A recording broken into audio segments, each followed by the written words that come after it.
tallest man is my father. They look happy and everything as if they're living a normal life, and they're just... It's so far from the truth. This is really hard to see this picture because of what he believed in, and then therefore caused us to believe. A bunch of pain was caused, so much pain and loss. My father's teachings robbed all of us of our lives. We just never stood a chance to do anything different.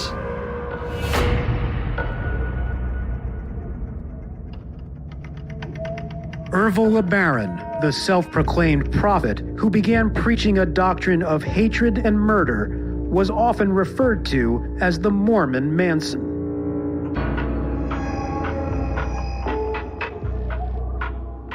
Police believe those responsible for the murders are followers of the Church of the Lamb of God, but their identities are not known.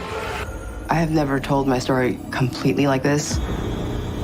It's not an easy story to tell. Truth is, the right story has never been told. The whole story has never been told. It's only been told in parts. People just need to know the truth. But it's really hard.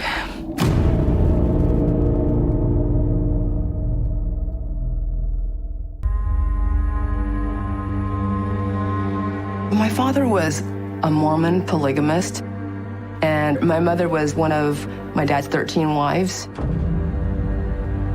I had around 51 siblings, but we didn't all live together in one bunch. Several wives lived together in different homes. I lived with my mother's sister, who's also married to my dad, and her kids. So there's always a bunch of us in each house. But I didn't understand polygamy. I just knew that there was a lot of kids, there was a lot of wives, and we lived together, and this is how everyone in the world lives. My father, unveils, was the leader of our church, the Church of the Lamb of God. He was the one mighty and strong, which meant that he was kind of like what the Pope is. When I was growing up, we believed that he was God's representative on earth, which meant that we were extra special since we were the daughters of the prophet, and which also meant that we had a big obligation to do what was right because a lot was expected of us. It was our job to set and build the kingdom of God on earth.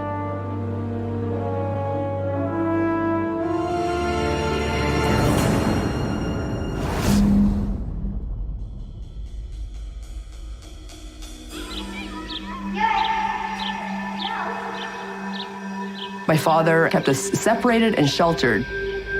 He wanted us to be completely isolated so we would not get influenced by the devil. And it was a little stressful because we couldn't play with anybody. I remember being a loner, but it was hard to understand why. And there are so many rules. Our dad did not want us to watch any television, and we weren't supposed to listen to any radio music so our minds wouldn't get poisoned because that was worldly.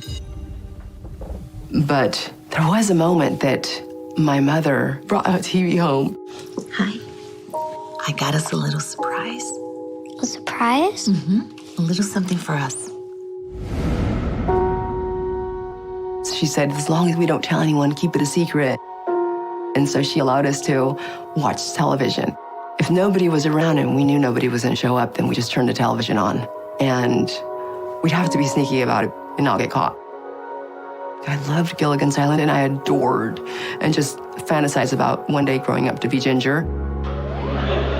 But I knew in my head we weren't supposed to want that. So I was always afraid that I was gonna go to hell because I liked the worldly things.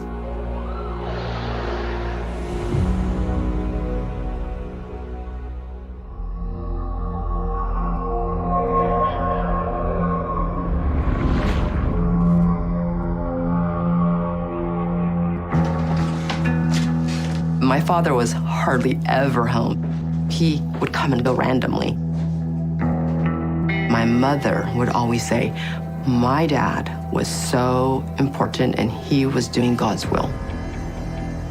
But my mom came and told all of us to never talk to the cops because they were after us.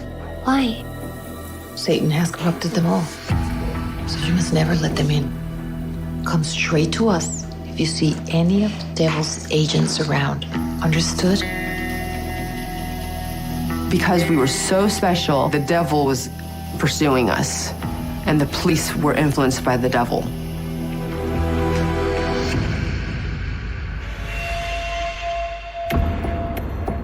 So somebody knocks at the door, and my brother, who was 10 years old, goes to answer the door, and it was a cop. Hello, son. Are your parents home? So my brother let this cop in, and then all of a sudden, one of our dad's followers makes all of us be super quiet. And we were rushed to go downstairs quick in the basement. Quick, everybody downstairs now. And we had to sit with our legs crossed on the floor. Hurry. They were trying to hide us. We had to shush, and it was super important. The enemy is here. I don't want to hear a peep out of any of you, understand? I don't know how long we were down there being as quiet as possible. But after a while, the police left.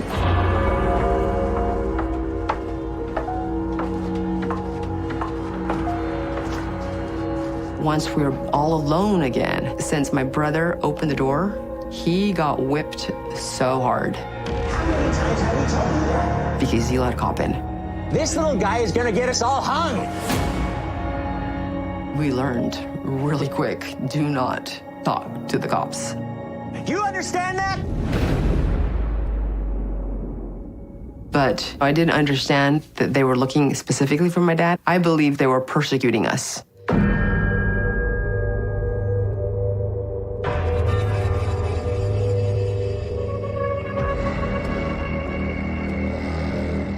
Every now and then, people would have meetings that were really important, and certain meetings were secretive, and only the chosen few people could be part of these meetings. You know how the devil's agents have been harassing. One day, I got to be in a meeting where we were talking about why Dad really was being persecuted. I was in a small room with a few other of my siblings, and I found out that the reason why my dad was being looked for by the police was because of the murders he had ordered. No one wants to burn in hell forever. Your father is helping them atone for their sins. You know how. My dad not only believed in polygamy, he also believed in the law of blood atonement. Blood atonement comes from the idea that we believe that Jesus Christ died for our sins. However, there are some people that sinned so greatly that Jesus Christ couldn't atone for them, so they had to atone for their own sins by getting killed. And this would allow them to go to heaven. So in a way, it's a good thing because they wanted to go to heaven.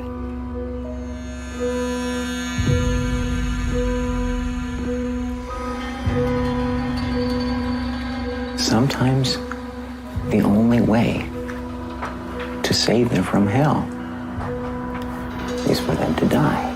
And he was in jail because he was being persecuted by the devil's people.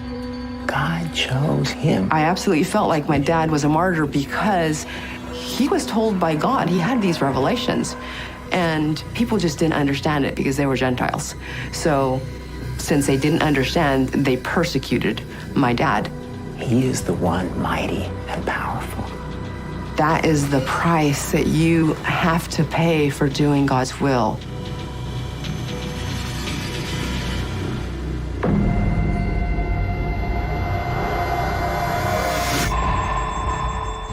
I was, like, I guess most children, very attached to my mother. I loved to be with my mother. Mom? One day I woke up and she was no longer there.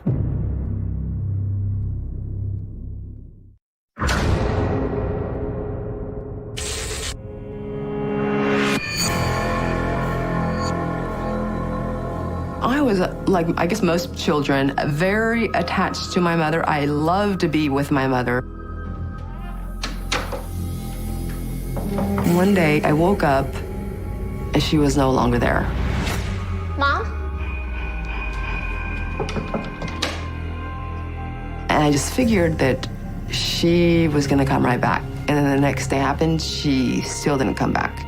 And then the next day, she still didn't come back. So after about a week, I started asking my aunt, like, where's my mom? Aunt Yolanda, when is Mom coming home? And she said she's not coming back. So I had no idea if she was dead or alive. Most people assumed that she was dead. So they just put all her stuff in the dumpster. And she never came back.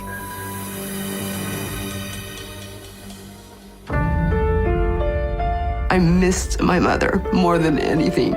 And I cried and cried and cried in secret because I wasn't supposed to cry about her.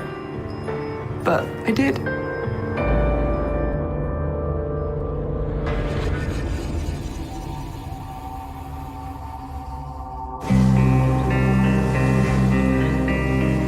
Once my dad was let out of jail, I was pulled out of school. Our dad decided that we all needed to be away from society. He didn't want his children being influenced by the world. We were the special, the chosen. Our minds had to be 100% pure. And so he sent us all to a ranch so that we could be disconnected from the world and focus more on just the teachings that they wanted us to learn.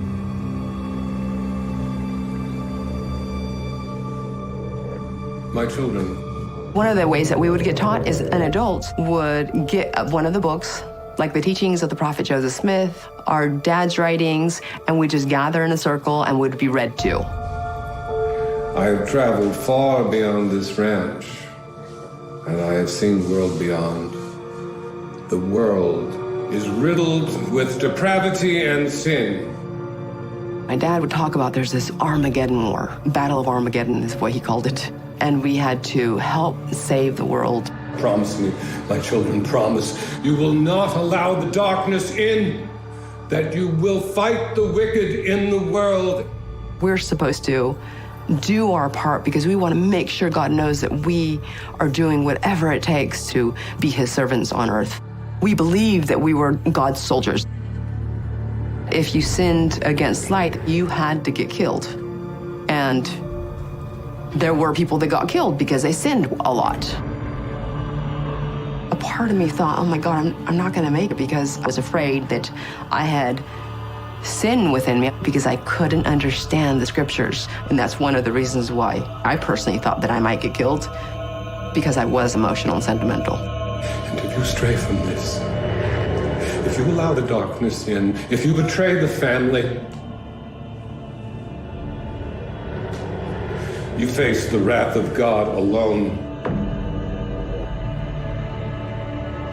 I was petrified.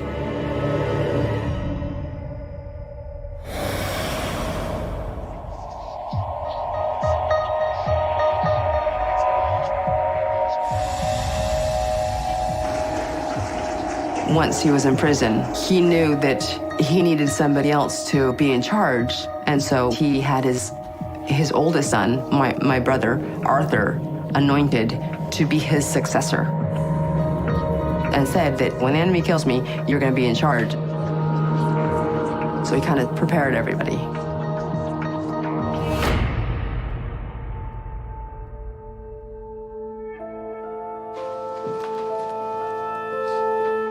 I all of a sudden noticed one morning that something was just not right with how people were behaving. Everyone was sad about something, and everyone was talking in low tones. And so I would look to one of my sisters and I said, what's going on? What happened? What do you mean, what happened? Didn't you hear about that? And she said, don't you know that our dad died in prison?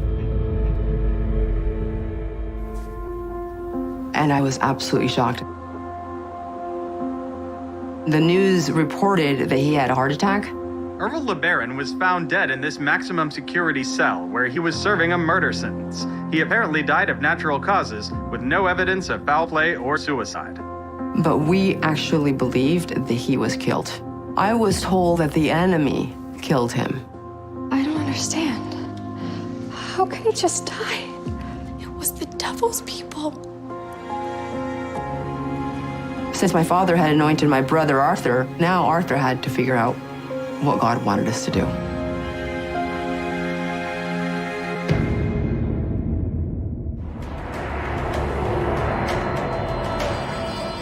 There was one of our dad's followers that didn't want Arthur to be in charge. And Leo just did not want to follow Arthur and did not want Arthur to be in charge. Ervil did not choose Arthur. He wouldn't choose someone that knows so little about his teachings. And then one day, he said that he had this revelation that Arthur was not doing God's will, and now he was supposed to be in charge. I had a dream last night. A dream that an angel came to me and told me that Arthur is not following God's will. The angel told me that Arthur is unfit to lead, as he is a sinner against God. Because of that, there became a division within the family. He convinced some people to side with him. Arthur wasn't the only one Ervil ordained before he died. He ordained me as well. You? That wasn't in Ervil's writings?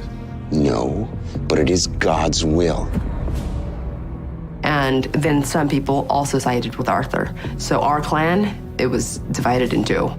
You all will help me send Arthur from this earth. Any who stands against me stands against God and will face blood atonement.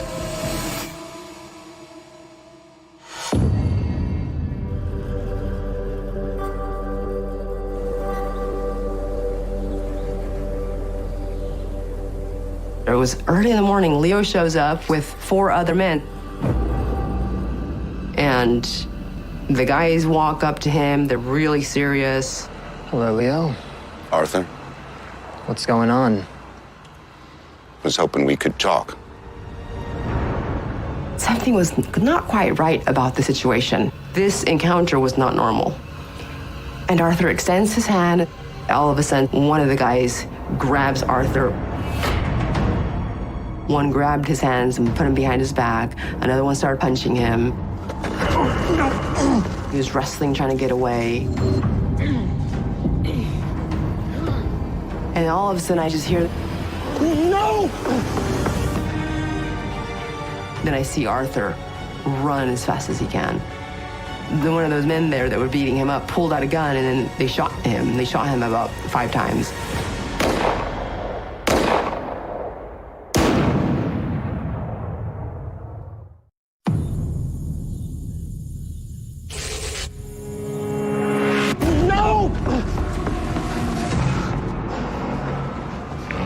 Arthur got shot.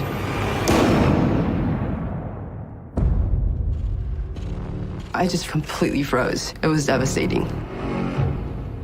They put him in the trunk, and they just drove off.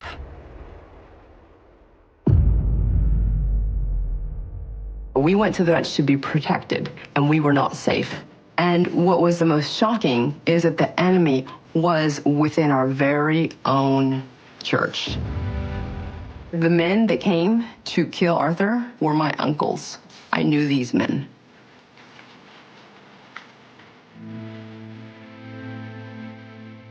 This is Arthur. I really loved him a lot. I still miss him. I just things would have been so much different with him around.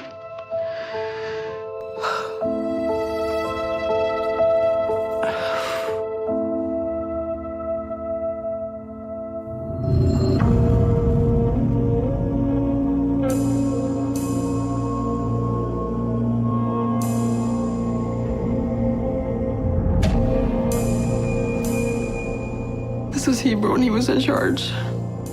He was 19 years old. Him being anointed, he felt like that now he was a target. Once he was in charge, he went into soldier mode because he just had to start focusing on survival.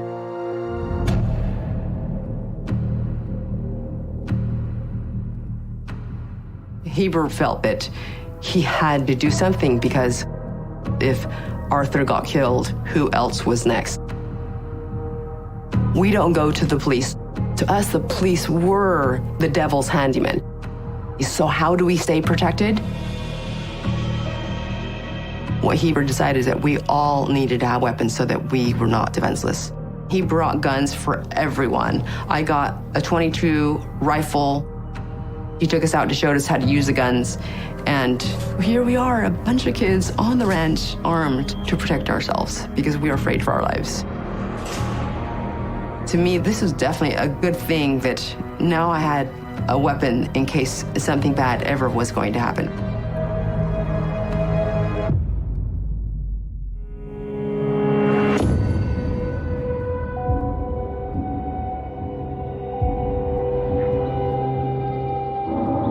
Shortly after Arthur got killed, I started noticing that there was people that just never came back again, never got talked about, and they were just gone. My Aunt Yolanda wanted to leave, and so she packed, and she was getting ready to leave. And Yolanda! Heber came to the ranch, and he decided to take Yolanda. Will you come with me, please? You can leave that. I just felt uneasy about it. I knew that something was not right. When Arthur was killed, Yolanda was on the ranch. She wasn't being proactive to help Arthur. Half of the people that I knew now needed to get their blood atoned because they were not on Arthur's side. She had to die for her sins. So he took her.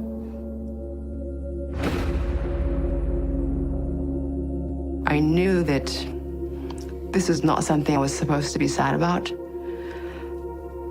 But I loved Yolanda. She was like my mom. I grew up with her, and she was my mom's younger sister. So I secretly cried with Yolanda. She was the one that I spent the most time with because she took care of the children. I was devastated because I couldn't imagine being on the ranch without her, being separated from her. I was just so scared. It was so hard to accept because I loved her so much.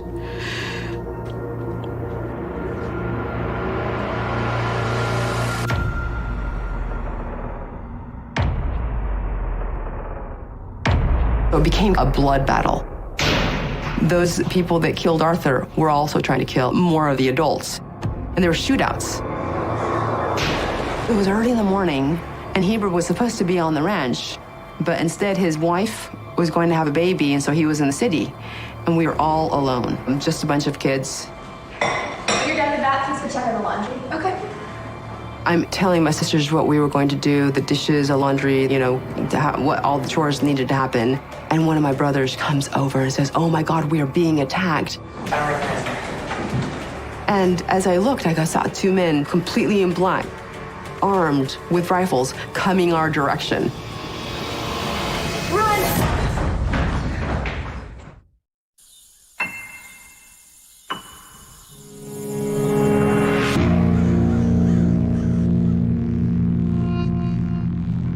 It's early in the morning on the ranch, and one of my brothers comes over. There's someone on the edge of the property. I don't recognize them. And as I looked, I saw two men completely in black, armed with rifles, coming our direction. It was the people that killed Arthur and didn't want Heber to be in charge. They were going to make us follow them or kill us. And I just yelled to my sisters, "Run!" And we just ran as fast as we could. They started running after us, and they said, "Stop, or I'll shoot." We found a hiding spot and hid.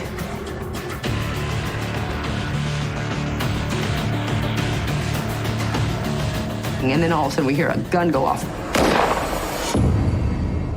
Scared the hell out of us. Across the field, I had two other sisters that were there, and one of them had a really heavy-duty rifle. They didn't realize that we were going to shoot at them. They get so scared, so they just take off. We knew we were safe, so we came out from hiding and we went back to the ranch. but we were always very afraid that somebody was going to come and kill us. Someone had to guard all the time. We would take turns guarding as children.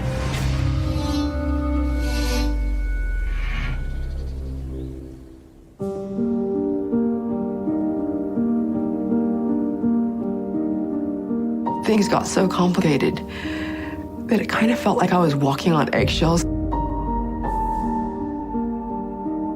There was a quote that said, "Many are called, but few are chosen," and I was petrified. I just knew that there was no way I was going to make it. So I would sit my sisters down and I would tell them, look, I might not make it, you guys, because I just keep screwing up. If I ever commit a grave sin, and they tell you you need to blood atone me, you can't be afraid to do it.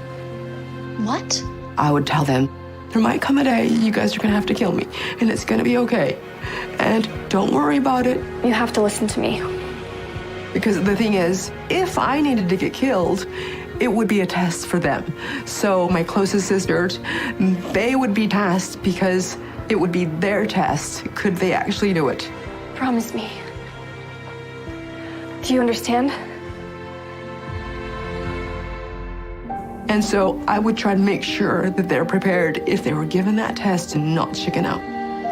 Because they would have a worse punishment. And that's why I would sit them down a lot and prepare them just in case.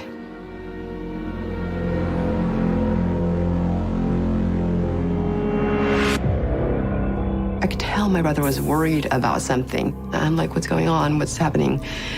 And he says, I was chosen to be on this military mission. We knew a military mission was that you were going to go out and kill somebody that needed to be blood atoned. He's like, I know I'm supposed to be going on this military mission, but I really don't want to go. And I'm scared. I'm really scared. I don't know if I can do it. You can do it. Listen to me. You know what they'll do to you if you don't. I was scared for him because I thought, oh my God, my brother was chickening out. You couldn't just decide not to kill somebody. It was not an option, because if you chose that, then you were gonna get killed. And I really loved him. I just kept saying, you have to not be afraid, and you just have to do it. You know what they'll do to you if you don't. I was giving him a lecture to make sure he didn't back out. No, just snap out of it, because you have to do this, and it needs to be done, and you really need to just do this, and don't be afraid. You'll have to do it. So you just go, and you do it, and then you come back, and everything will be fine. I didn't want him to go to hell, because he was a wimp.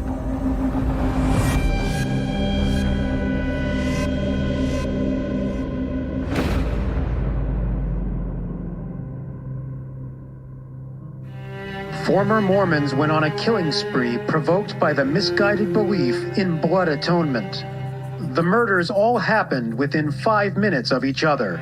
Authorities say this may be the most violent Mormon polygamous sect in history. One of my dad's wives that was with us had a newspaper, and she was really upset. I knew that something was wrong. I wanted to know what was going on, so one of my sisters took me aside. What is it? What's happening? They did it. And told me that they had killed Dwayne, Mark, and Ed.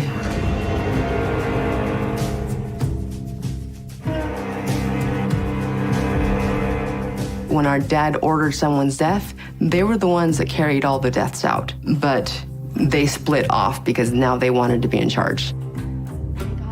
I was kind of relieved because we were threatened by them, but they screwed up on the mission. Something went wrong. She tells me that there's been a big mistake. They killed Dwayne's daughter, too. She wasn't supposed to be there. Oh, my God. The little girl got killed, and it was not supposed to happen. It was devastating. And we just didn't know what was going to happen.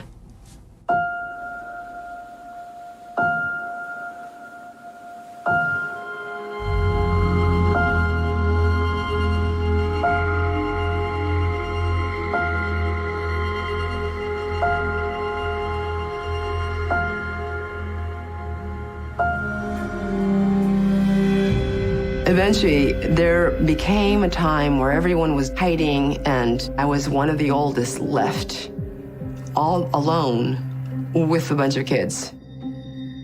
We had no idea when they were going to return, and things got really desperate. What do you do when you don't know what to do? So we decided, my siblings and I, that we were all going to get together and hold a prayer circle, that somebody was going to be praying 24 hours. We were not going to break the chain. We're all kneeling down.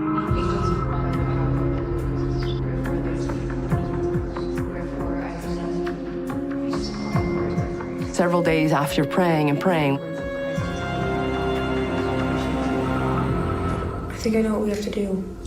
one of my younger siblings said that one of the guys that killed Arthur on the ranch is still alive. And maybe that's why God wasn't blessing us.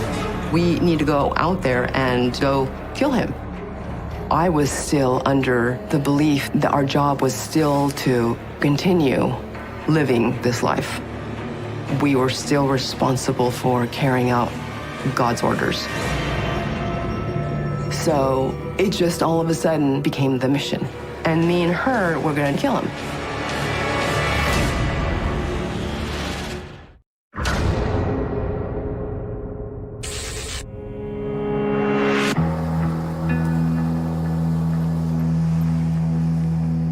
One of the guys that had killed Arthur was still alive. And so the plan was drive over there and kill him. And so my sister and I drive 1,000 miles, and we were just praying that God could give us the strength to do this.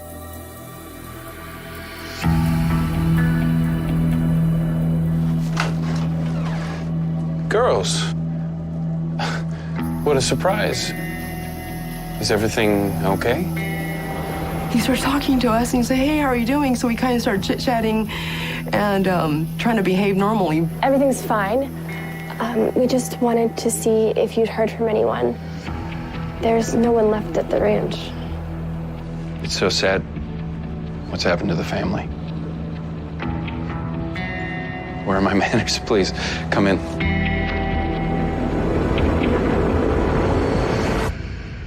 I can't. We were scared and couldn't do the mission. We shouldn't have come here. So what we ended up doing is we decided we were going to go back home, and we just drove back home. We didn't know what to do, what was going to happen. We just were hiding and waiting for someone to come or something to happen.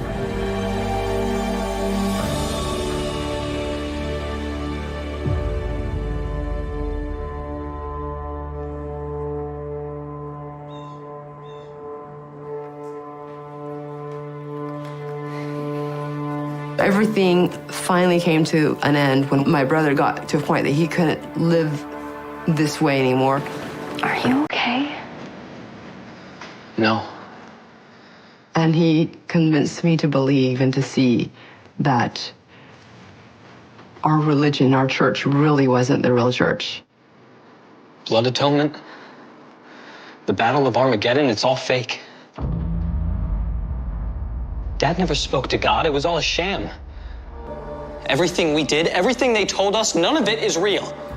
We had a long discussion. He said that it was a complete lie and that we needed to quit following it. The truth is, God would never do something like that. We don't have to do any of it anymore.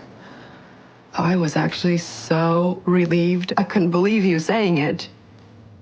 But I was just so relieved that finally it was over with. So what do we do now?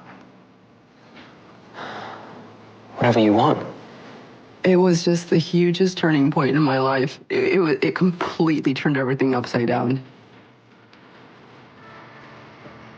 We were too afraid to talk about the bigger things like killings. Things you just can't take back. You can't bring people back to life. It was devastating how much loss there was for no reason. For stupid religion that wasn't real.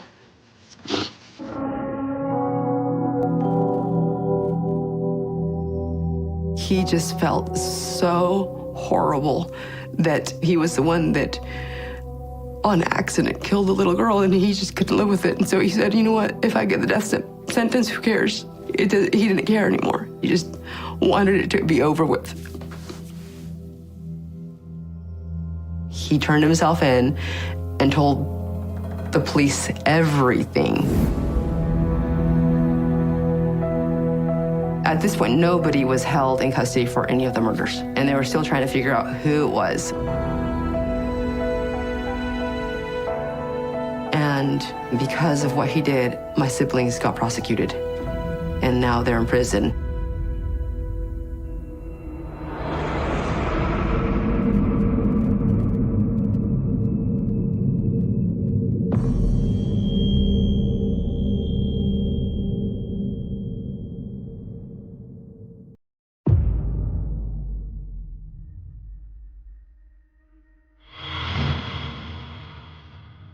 Guess what? We found your mother. I was so shocked. Like, you found my mom? And they said that she was in a mental hospital, and she had been in a mental hospital in Fort Worth for 5 years. And they wanted to take me to go see her. And they put me in a waiting room. And then a doctor comes and puts my mother right next to me in the same waiting room. And I couldn't believe it. It was my mother.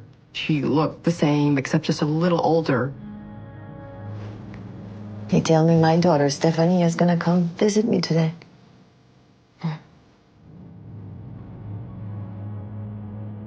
And she could not recognize me. I was so shocked. You don't remember me? I'm your daughter. My mother was in this mental institute because she just couldn't take it and had this mental breakdown.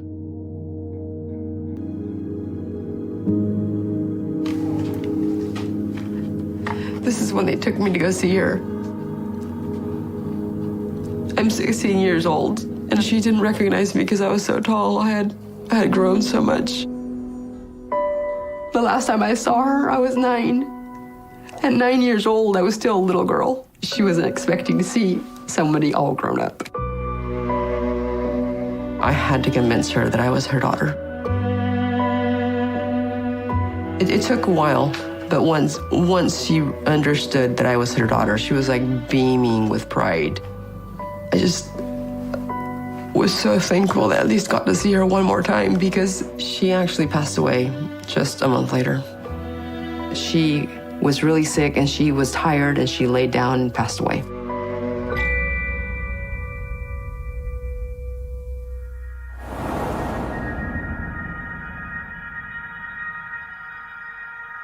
I always really wanted to be an actress. And now that we could do whatever we wanted, I actually moved to LA and pursued acting. What that did is expose me to the real world. Things that I never did, like go out and buy pretty clothes and go out and on a date and go to the movies. I loved it. But this was so devastating that I ended up not believing in God. For several years, I just proclaimed that I was an atheist. And, you know, God was not real. Now, I don't go to church, but I would consider myself a spiritual person. I do believe in goodness. I do believe that we're here to do good things.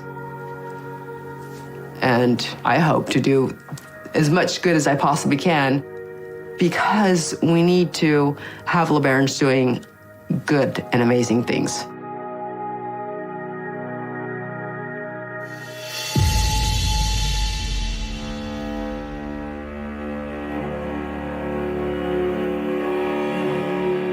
Out there's still this looming fear from some people that Ervil LeBaron still has, even though he's been dead for how many years, control over some people. And that is so not true. Nobody believes in this cult anymore. Nobody. Even my brothers who are in prison for these murders, they too eventually woke up to the reality that our doctrine and whatever we were raised to believe was bogus. And when I speak to my siblings now, we talk about how horrible it was that this ever happened. And how did we get so brainwashed into believing something so wrong? But that is the only life we knew. Now we all are living normal lives and helping each other through what had happened in the past. But living happy, living in freedom, and living normally. It began with a sound no one could ever forget. A scream, sharp and high, splitting through the warm Texas night like glass under pressure.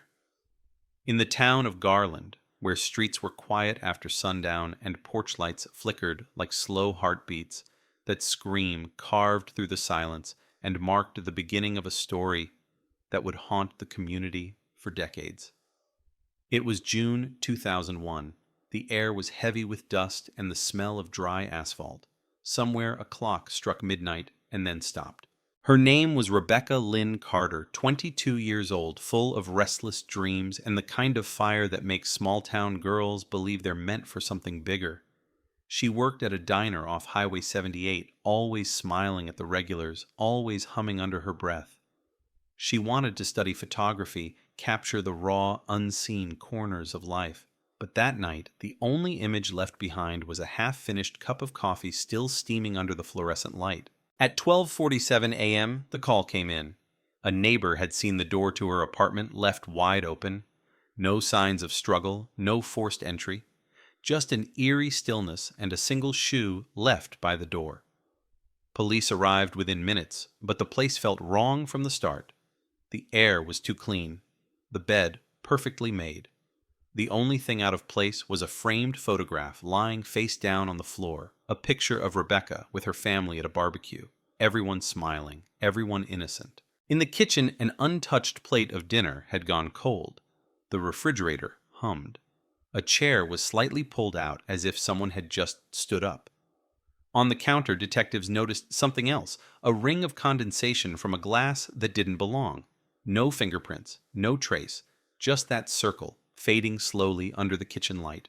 Within 48 hours, Rebecca's disappearance became front-page news across Dallas County. Young woman vanishes without a trace.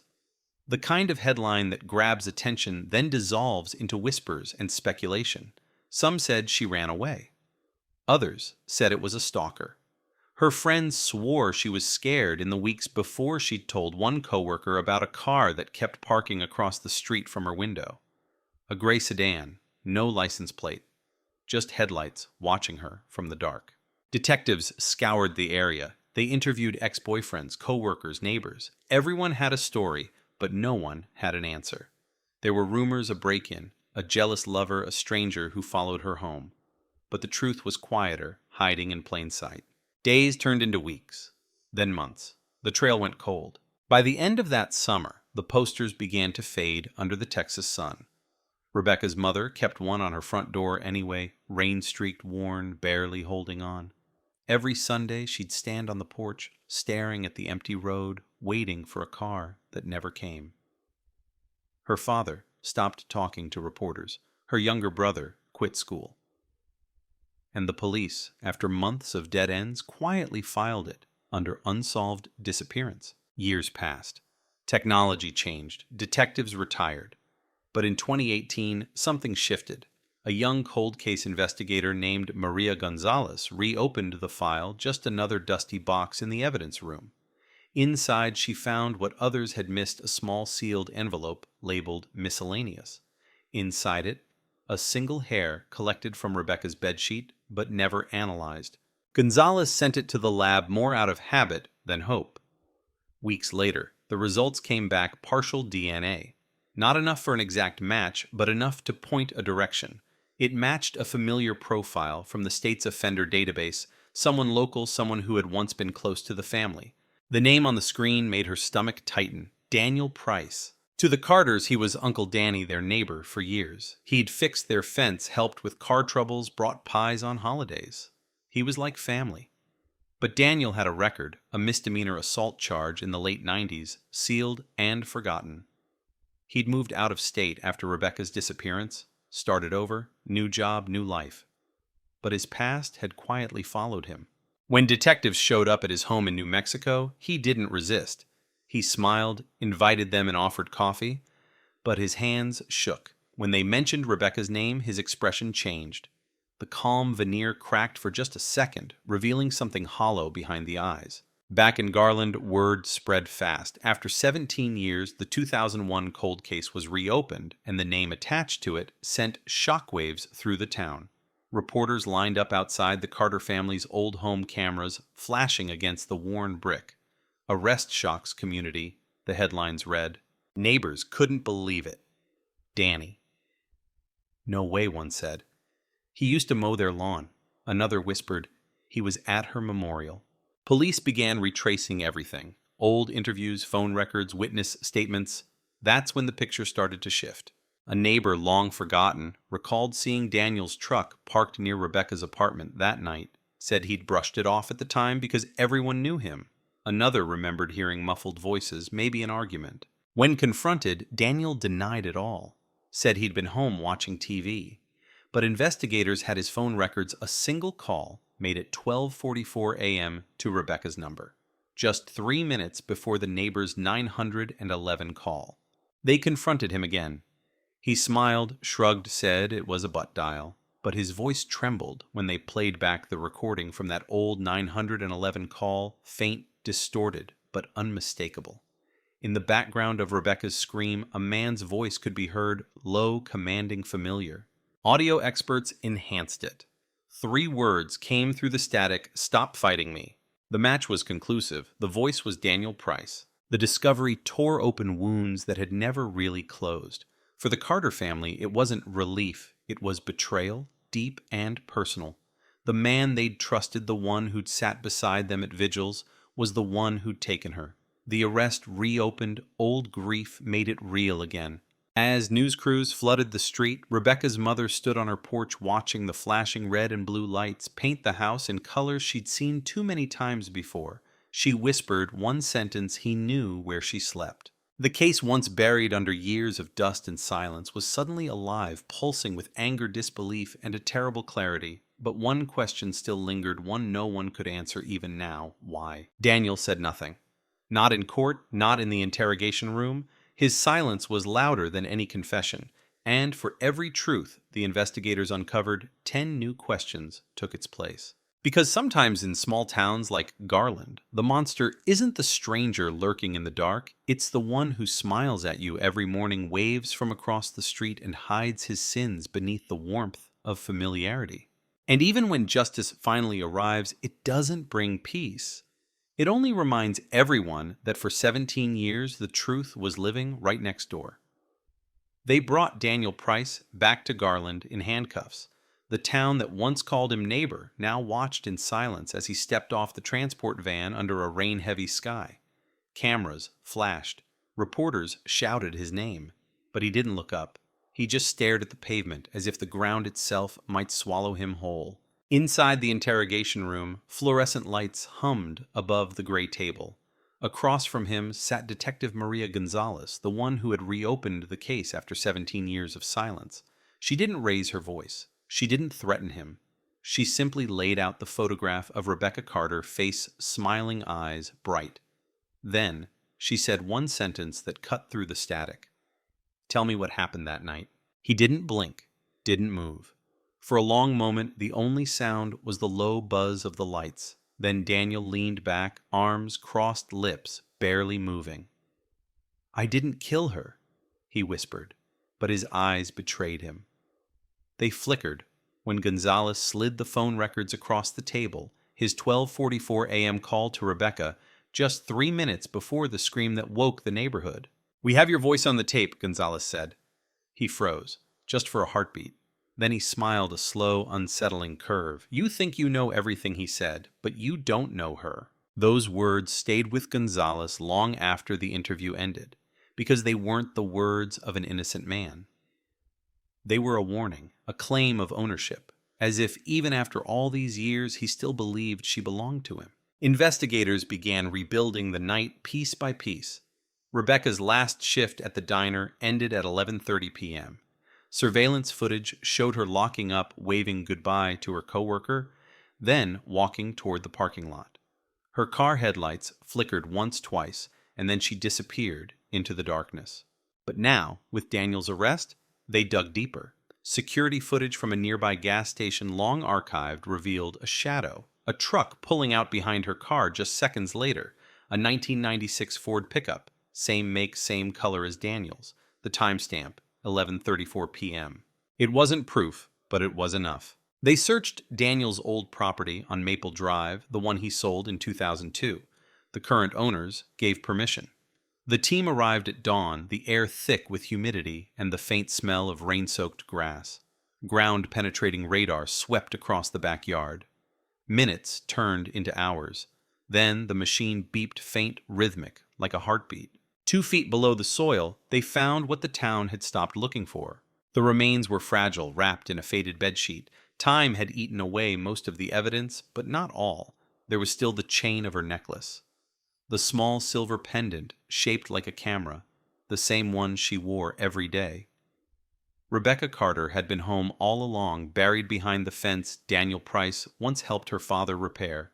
When the news broke, Garland fell into stunned silence. A missing person mystery had become a murder, and the killer was the man who'd helped hang her memorial ribbons. Reporters flooded the streets. Headlines screamed across Texas, 2001, cold case solved, family friend confesses by silence. But in truth, there was no confession, just evidence too heavy to deny. In court, Daniel sat motionless. His lawyer argued circumstantial evidence degradation contamination. But the DNA, faint as it was, held steady. The hair from her bedsheet matched the sample taken from Daniel's old razor stored for years in a forgotten evidence box. Gonzalez testified with calm precision. She spoke about the envelope, the lab results, the voice recording. She spoke about Rebecca's last hours, the quiet drive home, the open door, the missing glass, and the jury listened. Outside the courthouse, candles flickered along the sidewalk. People who'd never met Rebecca came to stand in silence, holding signs that read "Justice at last." But justice isn't clean. It doesn't erase 17 years of waiting. It doesn't stop a mother from crying herself to sleep. It only draws a line, thin, fragile, between truth and the memory of a lie. When the verdict came, the air in the courtroom changed. Guilty of murder in the first degree. Rebecca's mother wept quietly. Her father, hands trembling, stared at Daniel with an emptiness that words could never fill. And Daniel, for the first time, looked up, not at the judge, not at his lawyer, but at the family he'd once called his own. He smiled, a small, cold smile. No apology, no regret, just silence. After the trial, reporters dug into his past. They found stories of possessiveness, jealousy, obsession. Rebecca had once confided in a coworker that Daniel made her uneasy, always showing up at her work, always asking who she was seeing. She'd tried to distance herself. That, detectives believed, had been the spark. The prosecution painted the picture clearly. He'd followed her home that night. He'd let himself in. She knew him, so she didn't see danger.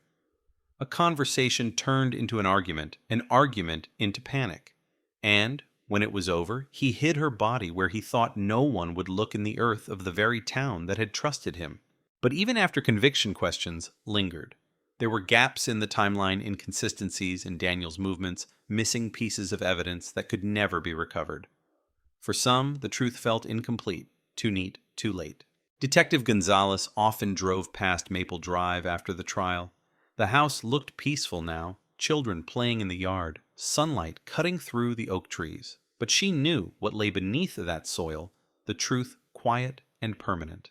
She kept Rebecca's file on her desk long after the case closed. Some nights she'd stare at the old photograph, the same one that had fallen face down on the apartment floor 17 years earlier, and she'd think about the circle of condensation on the kitchen counter. That ghost of a glass still haunted her. Because it wasn't just about solving a murder, it was about the illusion of safety. How evil can live quietly beside you, borrow your tools, wave at your children, and still carry a secret you'll never see. The Carter family moved away after the verdict. They sold the house, left the porch light burning one last time, then drove out before dawn. Garland never forgot them. People still tell their story in whispers, how a small Texas town learned that monsters don't always come from the shadows. Sometimes they grow roots in your own backyard. 17 years had passed between the scream and the sentence. 17 years of silence, guilt, and unanswered questions. But in the end, it wasn't the evidence that broke the case open, it was one detective who refused to stop listening. Because somewhere buried under dust and memory, the truth had been waiting. And when it finally rose to the surface, it didn't bring peace, only the reminder that even time can't bury every secret. The Texas 2001 cold case was finally solved, but in Garland, Texas, no one slept easily again. The trial was over, but Garland didn't move on. Not really. A verdict might end a case, but it doesn't silence what lingers. It doesn't quiet the hum of unease that creeps back into the town's heartbeat. People still crossed the street when passing Daniel's old house. Children whispered his name like a ghost story. Even the air around Maple Drive felt heavier, as if the ground itself remembered. Detective Maria Gonzalez thought she'd feel relief. She didn't. Instead, she felt a weight, an invisible one, pressing behind her ribs every time she closed the file. She'd solved the unsolvable, brought closure to a family. But closure, she realized, is just a word reporters use when they don't have to see the aftermath. 3 weeks after the sentencing, she found herself back at the scene. Rebecca's apartment, sealed, abandoned, forgotten. The building had changed tenants countless times since 2001, but her unit remained empty, as if no one dared to step inside. The landlord had left it untouched. Out of respect, he said. Gonzalez unlocked the door. The air was stale. Dust clung to every surface. The walls, once bright, had turned the color of old paper. She stood in silence, listening. Every creak, every echo of her own footsteps seemed to carry a memory. The kitchen was exactly as the report described, a narrow counter, one chair pulled back, a refrigerator still humming faintly. She could almost see Rebecca there, cooking, laughing, brushing her hair aside as she spoke on the phone. Then her gaze fell on the floor, that faint circular mark near the counter. The ring of condensation from a glass long gone. 17 years, and it was still visible. She crouched down, tracing it lightly with her gloved hand. It wasn't evidence anymore. It was a reminder of how small a clue can be, how easily overlooked. One glass, one detail, and a life disappears. When she stepped back outside, the afternoon light hit her like a wave. The street was quiet. But across the road, a curtain moved, someone watching, maybe curious, maybe afraid. She couldn't tell. Garland had become a town of watchers. The media had turned Rebecca's story into national headlines, The Neighbor Next Door. Secrets buried in Texas soil. Documentaries were pitched. True crime podcasts dissected every minute of the case. But the Carter family didn't participate. They wanted no interviews, no cameras, just silence. They'd spent 17 years living in uncertainty. Now they wanted to grieve without an audience. Still, the story spread. Local kids grew up hearing the name Rebecca Carter the way others heard urban legends. Parents warned their daughters, lock your doors, trust no one. At the Garland Police Department, Detective Gonzalez became something of a legend herself, the woman who cracked a 17-year-old mystery. But behind the headlines, she felt only exhaustion, because every solved case reminded her of the hundreds still waiting in the dark. Late one night, she sat at her desk, surrounded by boxes marked Cold Case Unit. Each one was a life frozen in time. She thought about the families, the mothers still waiting, the ones who still turned porch lights on every night, hoping someone might find their missing. She opened a new file. Another young woman, another year, another town, and for a moment she heard the echo of that first scream, the one that started everything. The sound never really leaves. Meanwhile, in a quiet neighborhood 2 towns over, another family watched the news replay of Daniel Price's sentencing. A woman named Laura Phelps leaned forward, her face pale. The name stirred something in her memory. Daniel Price. She knew that name. She pulled out an old photograph, one she'd kept tucked inside a drawer for nearly 2 decades. It showed a church picnic in 2,000 families, laughing kids, playing a man standing off to the side, holding a tray of food. Daniel Price, smiling. Next to him, her own sister, Angela Phelps, who had vanished 6 months before Rebecca Carter. Her heart started pounding. Angela's disappearance had been dismissed years ago. A runaway, they'd said. No signs of foul play, no evidence. Just a woman who walked away one night and never came back. But Laura remembered that smile, Daniel's easy, practiced charm, the way he'd offered to help Angela move, the way he'd lingered around their house asking questions, volunteering to fix things that didn't need fixing. And now he was convicted of murder. Laura called the Garland Police Department the next morning. Her voice trembled as she spoke. "You don't know me, but I think he might have done it again." Detective Gonzalez got the call. She listened carefully, took notes, asked for details. A missing woman 6 months before Rebecca. No body, no trace, no closure. The timeline fit too neatly to ignore. Gonzalez reopened Angela's file. The address on record was less than 20 miles from Garland. Daniel Price's old work route passed right through that area. He'd delivered supplies for a construction company back then. Records showed multiple visits within days of Angela's disappearance. Coincidence? Maybe.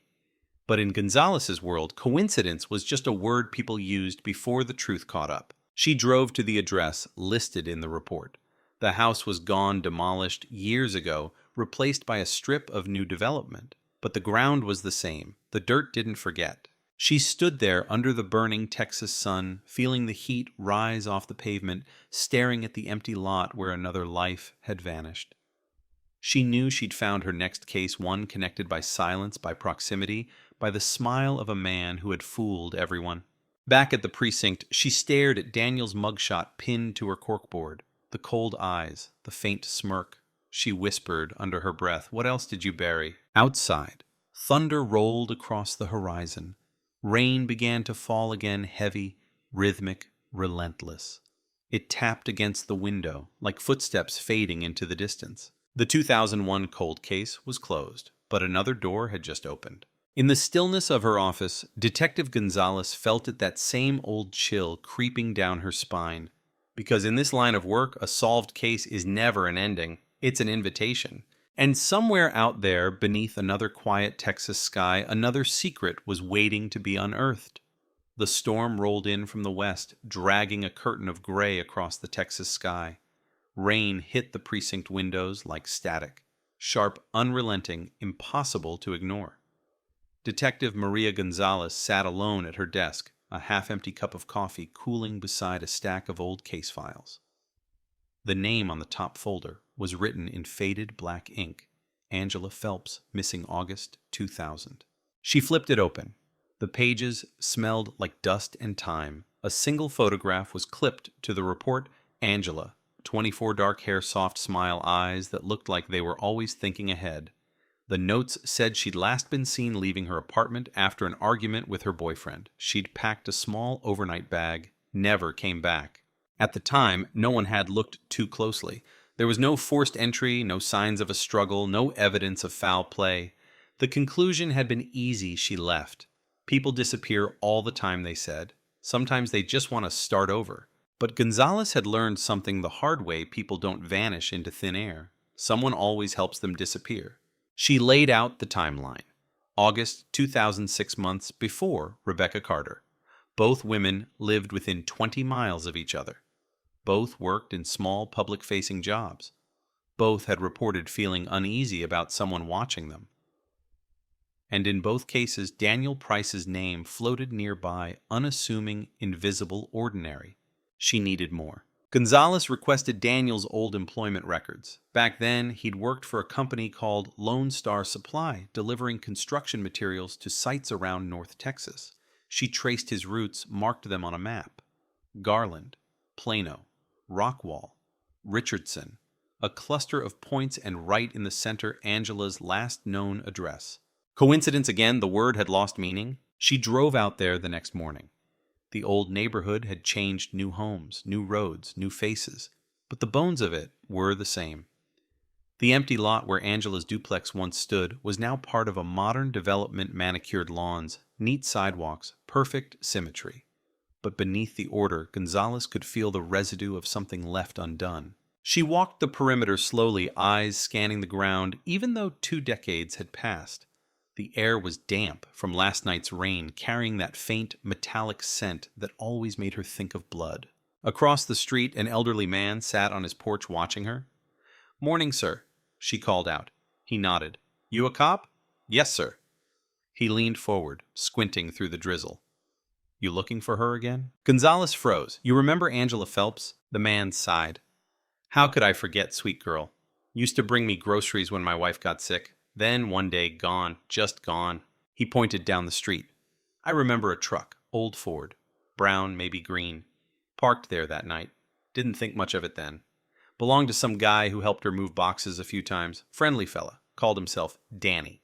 Gonzalez felt the air thicken. "Did you tell the police back then?" she asked. He shook his head. "Didn't seem important. Everyone thought she ran off. I guess we all wanted to believe that." She thanked him, gave him her card, and walked back to the car in silence. The engine started, but her hands were trembling. She stared at the raindrops racing down the windshield, each one blurring the reflection of her own face.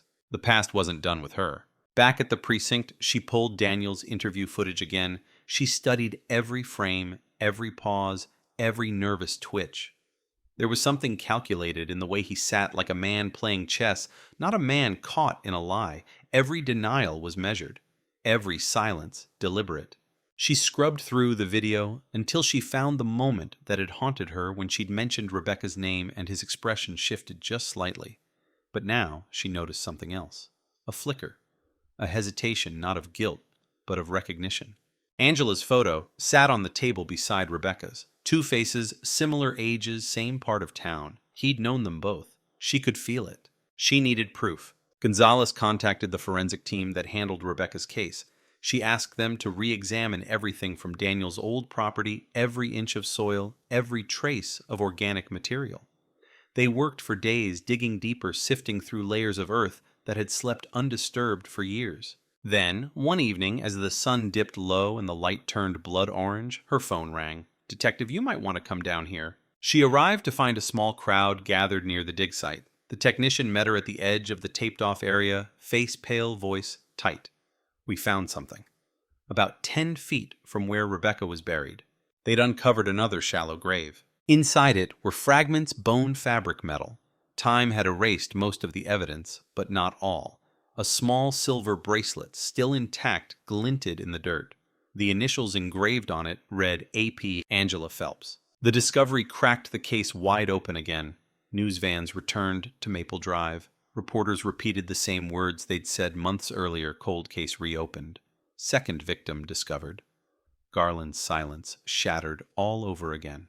Detective Gonzalez stood at the edge of the site, rain dripping from her hair, staring at the remains that had waited 23 years to be found. She felt sick, angry, relieved, everything at once. Daniel Price had never left Garland. He'd left reminders. In the evidence room, she spread out both files, Rebecca and Angela. 2 women, 2 summers, 2 graves. But as she compared them, she saw the pattern emerging like a shadow through fog.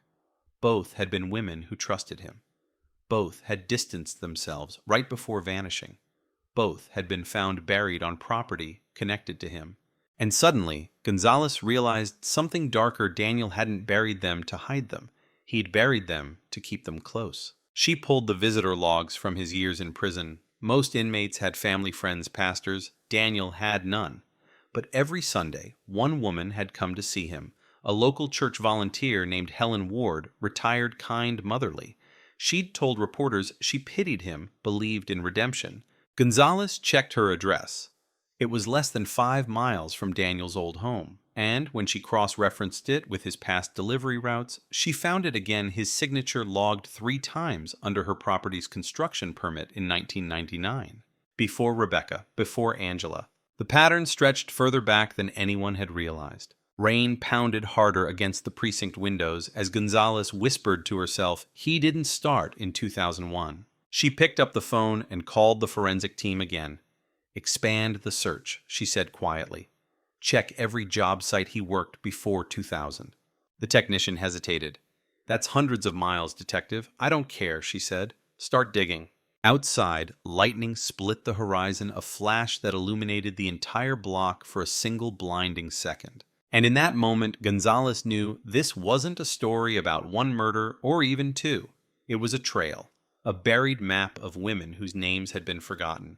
The Texas 2001 cold case had opened a door to something far larger, a truth that stretched back decades across counties, across lives. And somewhere in a prison cell, Daniel Price sat awake, smiling to himself in the dark. Because even behind bars, he knew they hadn't found them all.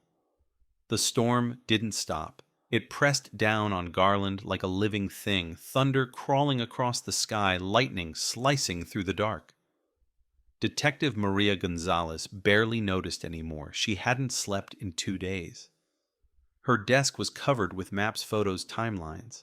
Every red pin marked another delivery route, another place Daniel Price had worked before 2001. She traced the roads like arteries, each one connecting small towns, construction sites, and neighborhoods that had changed faces, but not memories. For most, Daniel had been a helper, a friend, a man who showed up when things broke. For her, he was something else. A ghost who left fingerprints only time could reveal. The second body, Angela Phelps, had rewritten everything. What had looked like one murder now looked like a pattern, a rhythm. Each disappearance a quiet repetition of the last. Same summer months, same proximity, same lies. Maria stood over the evidence board, Rebecca Carter's photo on the left, Angela Phelps on the right. Between them, Daniel's mugshot eyes that smiled without warmth. Beneath, she pinned a headline clipped from a 1999 local newspaper, "Teen Missing After Storm Police Seek Leads." The girl's name was Emily Vaughn, 16 years old. Disappeared from Rockwall in July 1999, 1 year before Angela, 2 before Rebecca. The case had gone nowhere. But something about it clawed at her. She found the original report in the archive's yellowed pages, faded type. Emily had been working part-time at a small hardware store. The last person to see her alive was a delivery driver who dropped off lumber that afternoon. No name listed, no follow-up interview. The company, Lone Star Supply. Maria stared at the page until the words blurred. Then she whispered, "He was there." She called the Rockwall Police Department. Asked for access to their evidence storage. They hesitated. It was a 24-year-old cold case, barely maintained. But Gonzalez had leverage now. She had 2 confirmed murders, both tied to the same man. The chief approved her request. The next morning, she drove out before sunrise. The air was thick with humidity, the highway stretching ahead like a black ribbon. As she crossed the county line, the radio buzzed with old static, the kind that always reminded her of the 911 tape, Rebecca's scream echoing beneath the distortion. She turned it off. Rockwall's evidence room was small and smelled of mildew. The clerk handed her a cardboard box labeled Vaughn Emily, 1999. Inside a few Polaroids, a report, a single envelope containing a necklace recovered near a drainage ditch. The clasp was broken. A faint trace of rust clung to the chain. Maria held it up to the light. The pendant was simple, a silver star. It caught the beam like a memory, refusing to die. She took a deep breath. "Send it for DNA testing," she told the clerk. 2 weeks later, the results came back. Partial match, Daniel Price. The confirmation hit her like a gut punch, not because she was surprised, but because she wasn't. It meant he'd been hunting long before Garland ever knew his name. She reopened the map. New pins went in Rockwall, Plano, Frisco, Terrell. Every summer, every victim, every town that thought its tragedy was isolated. It wasn't. This was a man who moved quietly, blending in, offering help, earning trust. The kind of predator who didn't chase, he waited. And each time the victims had something in common, young women living alone, working jobs that kept them visible but unnoticed. Maria began visiting the towns herself, retracing his steps. In Frisco, she found a woman who remembered him from the early 2000s, friendly guy, always smiling, fixed my gate once. In Terrell, another said he used to drop off supplies for her dad's construction company. He gave me a ride once, she said, her voice trembling. I still remember his cologne. Each conversation added another layer of unease. Daniel wasn't just a murderer. He was a man who collected familiarity, every smile, every favor, every ounce of trust. He used kindness like a mask. One evening, Maria stopped by a bar off the interstate, a place where old truckers gathered to swap stories. She showed Daniel's picture around. Most shook their heads. Then one man paused, his hand tightening around his beer. "I remember him," he said slowly. "Used to drive a green Ford. Talked a lot about his projects. Always said he liked helping folks who didn't have anyone else." "What kind of projects?" Maria asked. The man shrugged. Said he fixed houses for women who lived alone. Said it made him feel useful. Her stomach turned. By the time she returned to Garland, she had a list of 7 potential victims, all women who'd gone missing between 1998 and 2002, all within a 50-mile radius of his routes. Most were still classified as runaways. Some the families had given up hope long ago. She knew reopening them all would be hell, but she also knew she didn't have a choice. At midnight, she stood in the evidence room, the hum of the fluorescent lights filling the silence. She stared at Daniel's photograph one more time. "You thought time would protect you," she whispered. "It won't." She started drafting her report page after page, a network of deaths disguised as disappearances, a map of manipulation spanning 4 years. The next morning, she took the file to her captain. He skimmed through the pages, eyes narrowing. "You're saying he's a serial. I'm saying he's worse," Maria replied. "He's a collector. He kept them close. Buried them near places that meant something to him, like souvenirs." The captain exhaled, heavy and low. "We'll need confirmation. You can't go public yet." She nodded. "Then we'll find it." That night, Maria went home, poured herself a glass of water, and sat in the dark. The rain had stopped. The world was quiet again. But her mind wasn't. She kept seeing the faces, Rebecca, Angela, Emily, overlapping like ghosts, refusing to fade. Somewhere out there, more names waited. More families still slept with the porch light on, hoping. Maria promised herself she'd find them, all of them. But what she didn't know, what no one knew, was that in his prison cell, Daniel Price had already begun writing letters. To her. The first one arrived a week later. No return address, no name. Just a folded piece of lined paper, creased and stained. Inside, a single line written in shaky handwriting. "You're looking in the right places, but not for the right reasons." No signature, no stamp, just that line. And beneath it, drawn in pen, a tiny symbol, a star. The same shape as Emily Vaughn's necklace. The letter sat on her desk like it was alive. Plain white envelope, no return address. The kind that looked ordinary until you opened it. Detective Maria Gonzalez stared at it for a long time before touching it, as if the paper itself might whisper something she wasn't ready to hear. The handwriting was neat, deliberate, almost patient. "You're looking in the right places, but not for the right reasons." That single sentence had been gnawing at her since it arrived. Every word felt like bait, every curve of the pen deliberate. She'd read it dozens of times, searching for meaning hidden in the ink, some code, some message, some confession. There was none. Just that small star drawn at the bottom, the same shape as the pendant found near Emily Vaughn's remains. Her first instinct was denial. Maybe it wasn't from him. Maybe it was a hoax. But she knew better. Daniel Price didn't need freedom to reach her. He just needed her attention. And now he had it. The forensic team confirmed it. A day later, the letter had been sent from a state penitentiary mail system. No fingerprints, but traces of the same cheap pen ink found in prison commissary stock. It was him. He was watching again. Maria didn't tell the media. Not yet. The department's official statement was that the investigation into additional disappearances was ongoing. But behind closed doors, she built a task force, a small one. People she trusted. Analysts, field agents, one psychologist. They called it Operation Remnant because that's all they had left of the victims' remnants. The second letter came 3 days later. No postmark this time. It had been slipped under the door of the precinct's side entrance in the middle of the night. Security footage showed nothing but rain and the shifting silhouette of a passing delivery van. Inside, another note. "Do you ever wonder why the ground gives up some secrets and keeps others eye-buried truth where mercy used to live?"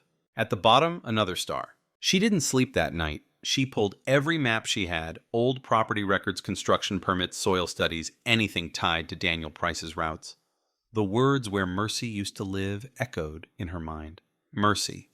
Was it a name? A place? By morning, her eyes burned.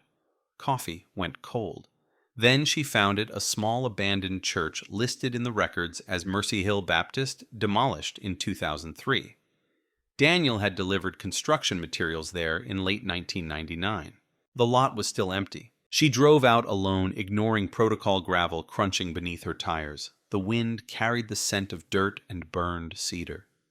The church had once stood on the outskirts of a field, surrounded by oaks, that now leaned like sentinels. She walked across the cracked foundation flashlight, sweeping over weeds and fragments of brick. Nothing moved except the grass, but the silence felt wrong, too complete, too heavy. Then she saw it. Half buried near what used to be the altar, a small wooden cross, rotted by rain and sun, its edges blackened by time. Tied to it with a strip of faded ribbon was another star pendant. She froze. The air thickened around her. Her radio crackled to life, the dispatcher asking her location. She didn't answer. She knelt down, hands trembling, brushing the dirt away. Beneath the cross, the soil was disturbed, softer than the rest, recent. Someone had been here. She marked the area and called the forensic unit. Within hours, the site was swarming with floodlights and technicians. They dug carefully, layer by layer, until a body emerged, decomposed, nameless, but not forgotten. The third victim. It wasn't just another cold case, it was a message. That night, Maria sat in her car, rain tapping against the windshield, like Morse code. She stared at her reflection in the rearview mirror, eyes hollow, jaw set. He was leading her step by step through his history. He wanted her to find them. He wanted to watch her unravel it. She didn't go home. She drove straight to the penitentiary. The guard at the desk looked up as she entered. "Detective Gonzalez, he's been asking for you." She signed the log and followed the echoing hallway to the visitor room. Daniel sat on the other side of the glass hands, folded, that familiar faint smile still painted on his face, the kind of smile that said he'd already won. She sat down, didn't speak, didn't blink. He leaned forward, voice calm, polite. "You found mercy." She didn't respond. He tilted his head. "Do you believe in forgiveness, detective? Not for people like you." He chuckled. "You think I'm asking for me?" He paused, eyes narrowing. "I'm talking about you." Maria's grip tightened around the edge of the table. "Where are the others?" "Others," he smiled again. "You see ghosts because you need to. Every face you find gives you purpose, every grave redemption." She cut him off. "I'll find them, Daniel, every one of them." He stared at her in silence for a long time, then whispered, "That's what I'm counting on." The line went dead as the guard motioned for time. Maria stood abruptly, the chair scraping against the floor. Her pulse thundered in her ears. She could feel his gaze following her even after she walked out of the room. Back in her car, she sat in the dark parking lot, shaking. Every instinct told her he wasn't finished. These letters weren't confessions. They were choreography. He was still conducting the story even from a cage. The next morning, she returned to the precinct to find an envelope already waiting on her desk. No handwriting this time, just a printed line. "You found one. How deep are you willing to dig?" Inside, a photograph, grainy, time-stained. A woman's face unfamiliar, smiling unaware. On the back, a date written in ink, 1997. The caption read only one word: before. Maria's throat went dry. Before Garland, before Mercy Hill, before any of it. Daniel Price had started earlier than anyone imagined, and the truth, whatever was left of it, was still buried somewhere under Texas soil, waiting for her to find it. The photograph wouldn't leave her mind. That woman's face, soft smile-cropped hair, the kind of expression caught between surprise and trust, haunted Detective Maria Gonzalez like a ghost stitched to her vision. Every time she blinked, she saw it again, that unknown woman from 1997, the one Daniel Price had called before. The word itself felt like a key, a timeline, a warning. Maria pinned the photo to the board above her desk, next to the maps, the victims, the red string connecting years of violence. She stared at it until the rest of the world blurred, before what she thought. Before Garland, before he learned to hide them, before he became the man who smiled while he buried the truth. She called the lab first. The paper was old, processed with a type of developer that hadn't been used in decades. Kodak Ektachrome, common in the late 90s. The back bore traces of chemical dust, suggesting it came from a roll processed at a small private studio, not a commercial shop. So she went searching. Old city records, photography shops that no longer existed. She found one Clearview studio, a family-run place that had gone out of business in 2002. The owner, now in his 70s, lived in Mesquite. She drove out there the same day, the photo wrapped in plastic, the sky bruised with the color of coming rain. The man answered the door, cautiously. When Maria introduced herself and showed the photograph, his eyes softened with recognition. "Yeah," he said slowly, "that's mine. I took that picture, back in '97, I think. Do you remember her?" He frowned, searching his memory. Name might have been Carla or Carla. She came in for passport photos, said she was moving to Austin for a new job. Nice woman. Nervous, though, kept glancing at the door like she expected someone. Maria's pulse quickened. "Do you remember who she was with?" He hesitated. "Yeah, some guy. Said he was her boyfriend, older, polite, quiet. But he didn't want to be in the picture. Sat right there," he pointed to a chair by the window and watched. She slid Daniel's mugshot across the table. Was it him? The old man looked once, then again. His face went pale. "That's him. I'd never forget those eyes." Maria thanked him and left the photograph burning in her hand like evidence from a nightmare. Carla, 1997. That meant Daniel's crimes stretched back even further than she'd feared 4 years before Rebecca Carter, before Angela, before anyone had thought to look. She called the missing persons database. Carla, late 20s, disappeared in 1997, possibly near Mesquite or Dallas County. The system spat out 3 results, 2 dead ends. The third, Carla D. Monroe, 28, reported missing June 14, 1997. Last seen leaving a cafe near Lake Ray Hubbard with a man described as average height, brown hair, mid-30s. Maria's blood ran cold. Daniel would have been 34. She printed the report, spread it across her desk, and stared at the connections forming like veins. 1997, Carla Monroe. 1999, Emily Vaughn. 2000, Angela Phelps. 2001, Rebecca Carter. Each year, one woman. Each time the same pattern: kindness, first control, second disappearance, third. But what made Carla different? Why send her photo now 28 years later? The next letter arrived before dawn. Security footage caught the envelope sliding under the precinct door again, carried by the wind, as if the night itself delivered it. Inside, another note written in the same even handwriting. "Carla taught me the first rule: love makes them stay, but fear makes them remember." Beneath it, a small map, hand-drawn coordinates scrawled in the corner. Maria entered them into her laptop. The location flashed onto the screen: Lake Ray Hubbard, the same lake where Carla had last been seen. She didn't wait for backup. The sun hadn't yet risen when she reached the shore. Mist curled off the water like breath, and the air smelled of rust and rain. Birds stirred in the distance, unaware of the ghosts beneath their wings. She followed the coordinates to a stretch of ground behind an old boathouse overgrown with vines and reeds. Each step sank into mud. The silence pressed against her ears. At the spot marked on the map, the earth dipped slightly, a depression in the soil that didn't belong. She dropped to her knees, brushing aside the wet grass. Her fingers caught something hard. She pulled. A fragment of wood, weathered, smooth at the edges. It wasn't natural. Her radio crackled. She called it in. Within hours, the site was sealed. Forensic vans parked along the waterline, their lights glinting off the surface of the lake like stars reflected in ink. They dug slowly, patiently.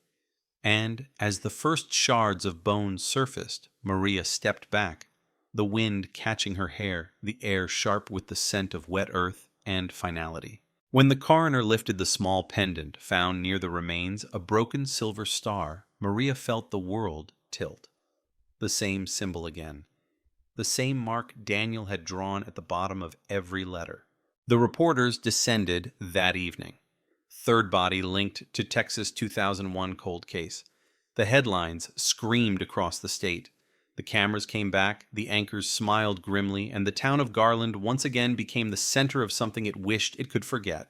But for Maria, it wasn't about cameras anymore. It was about that word before, because she knew what came next. If 1997 was the beginning, then there were more in between. The timeline didn't fit neatly. There were gaps, years unaccounted for, and in those gaps she felt the weight of more names, more stars buried in forgotten soil. That night, she returned to her apartment, too tired to eat, too wired to sleep. Rain hammered the windows. She dropped the letters on her kitchen table, spreading them out like tarot cards. Before Mercy Truth Dig. He wasn't taunting her anymore. He was guiding her. She picked up the phone, dialing the warden's office. "I want to see him again," she said.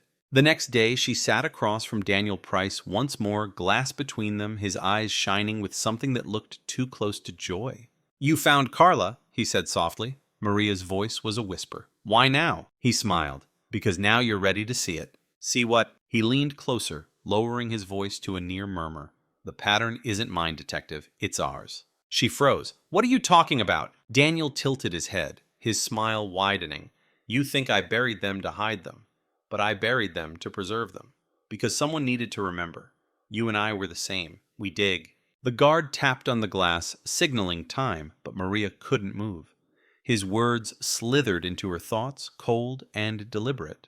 As she walked out, she caught her reflection in the metal door, a face pale drawn, tired. For the first time, she saw what he meant, the same hunger for answers, the same obsession. She'd spent months inside his world, crawling through his timeline, chasing his ghosts. And now the line between hunter and haunted had begun to blur. Outside, the rain had stopped. The sun bled through the clouds, casting long shadows across the parking lot. But in her mind, it was still raining. Because she knew this wasn't over. Daniel Price had started his story in 1997, but he wasn't finished telling it. And somewhere buried deeper than any body was the truth he wanted her to see, the one that would cost her everything to uncover. The past has a pulse. It beats quietly buried under layers of memory, waiting for someone reckless enough to dig deep enough to hear it. Detective Maria Gonzalez could hear it now, faint, rhythmic, constant. It lived inside the files on her desk, inside her own sleepless chest. The closer she got to Daniel Price, the louder it became. After the third, body Carla Monroe, the before the investigation should have ended with certainty, but certainty is a fragile thing. It cracks under the weight of something older, something unspeakable. Daniel Price hadn't been born a monster. Monsters never are. They're made carved out of quiet rooms, secrets, and neglect. Maria knew she needed to go backward, to the beginning. She started with his birth record. 1967, Denton County, Texas. Mother Evelyn Price. Father unknown. A blank space where a name should have been. She pulled the archived social services file. His mother had died in 1975, overdose ruled accidental. Daniel was 8. After that, the trail broke apart, a carousel of foster homes, each one shorter than the last. The reports described him as withdrawn, helpful, obedient. But every few pages, something darker slipped through. Shows unusual interest in dead animals, fascination with burial rituals, displays no emotional response to violence. At 12, he'd been caught burying stray dogs behind his foster home, said he was giving them peace. At 15, he vanished for a week. When he returned, he told his caseworker he'd been helping someone remember. They wrote it off as delusion. At 18, he aged out of the system and disappeared from the state's radar until 1995, when he reappeared under a new address. New job, new smile. Gonzalez read the file twice, then a third time. Each line felt like a whisper, leading her somewhere. But there was one note that stopped her cold. A handwritten addendum in the margin. Foster placement 1974-75, Gonzalez family, Dallas County. She blinked, stared, read it again. The name wasn't misspelled. It was her own. For a long moment, she couldn't breathe. She scrolled through the digital archive, pulling up the placement record. There it was, Evelyn Price's son Daniel, placed temporarily with Raphael and Elena Gonzalez. Her grandparents. Her heart slammed against her ribs. Her hands shook as she flipped through her family photos, old albums stacked in her drawer. Most were black and white, washed in time. She stopped at one, a faded picture of a backyard, her grandfather standing beside a young boy with hollow eyes. The boy's smile was faint, almost polite, but the eyes, they were unmistakable. Daniel. Her stomach turned. She dropped the photo, pressed her palms to her temples, trying to force air into her lungs. The truth was like glass in her throat, sharp cold, impossible to swallow. He had lived with her family. He had eaten at their table, slept under their roof. And now, decades later, he was sending her letters. She didn't tell anyone. Not yet. If she did, they'd pull her off the case. She needed to understand why. The next day, she returned to the penitentiary. The guards recognized her now. She'd become a regular, the detective who kept chasing a ghost through concrete walls. When she entered the visitation room, Daniel was already there. He smiled. "You found it." Her voice was barely steady. "You lived with my family." He nodded, calm as ever. "A long time ago.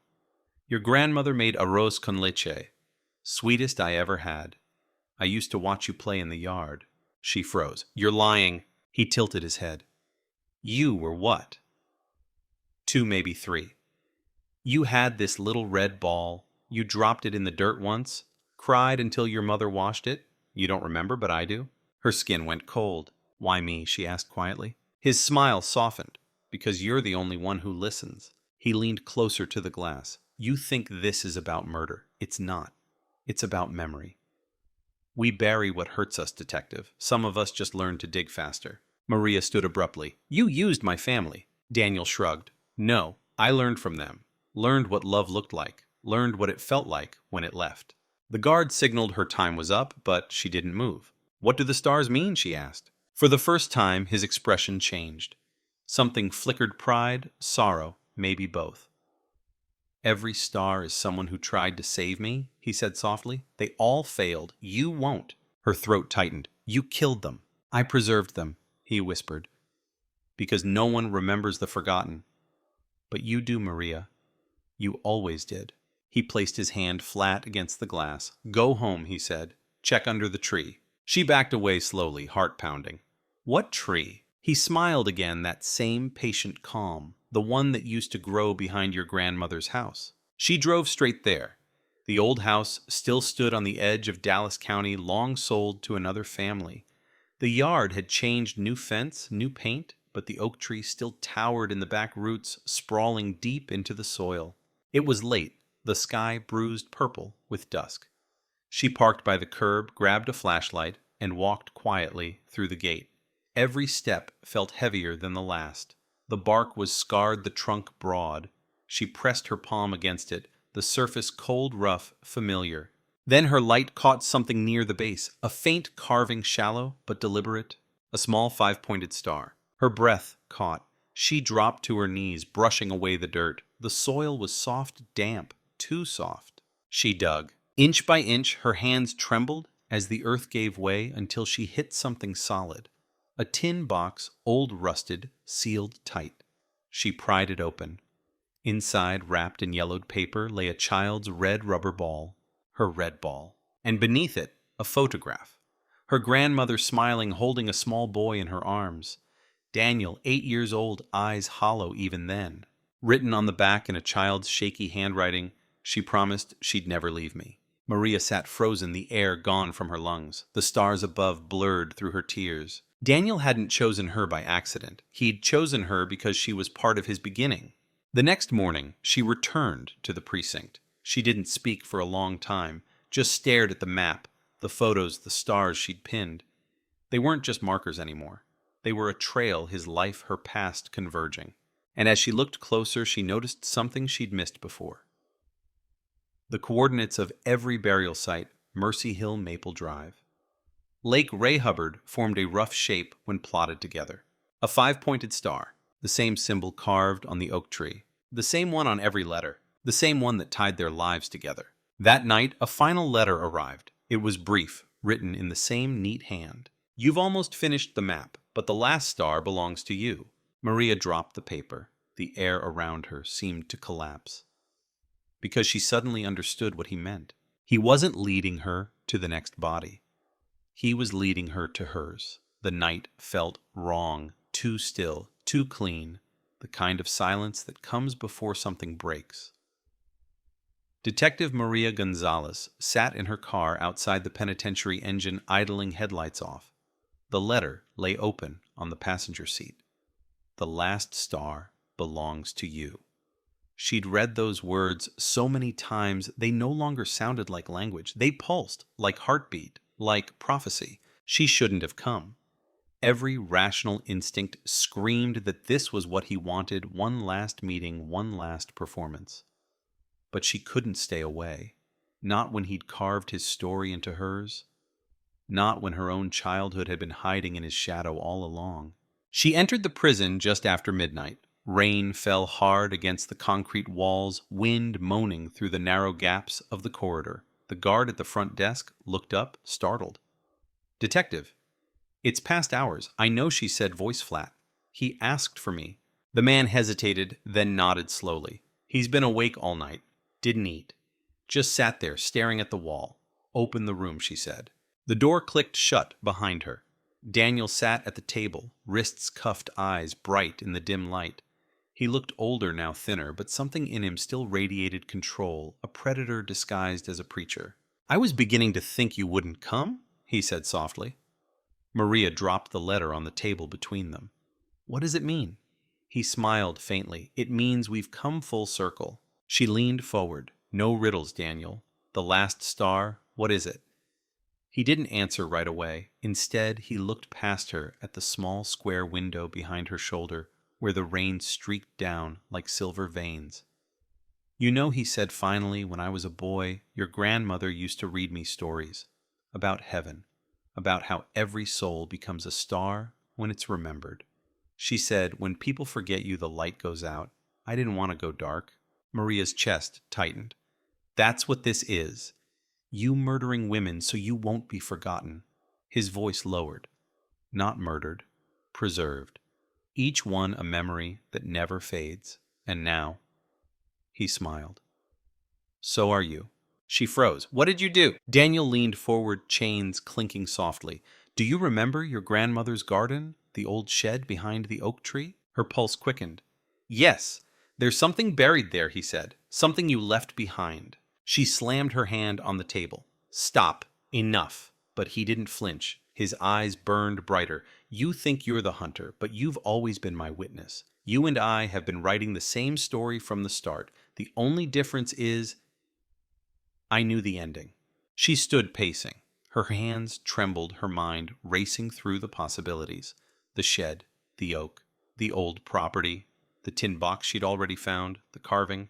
What else could be there? When she turned back, he was watching her with something almost tender in his expression. "You want to know what the last star is?" he whispered. "It's the truth you buried with me." Her throat went dry. "I didn't bury anything." Daniel smiled. "Didn't you?" He leaned closer.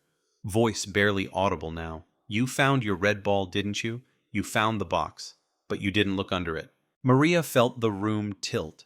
She remembered that moment in the yard, digging dirt beneath her nails, the tin box in her hands. She hadn't looked further. She'd stopped when she saw the photograph. "What's under it?" "Daniel." He sat back. "Something small. Something forgotten. Something that proves we're bound by more than blood." The guard's voice crackled over the speaker. "Detective, we need to wrap it up." Maria didn't move. She stared at him through the glass. "You'll rot here, Daniel. I'll dig until there's nothing left of your lies." He smiled wider. "That's what I'm counting on." Outside, the rain had turned to fog. She drove straight to her grandmother's old house. The new owners were asleep.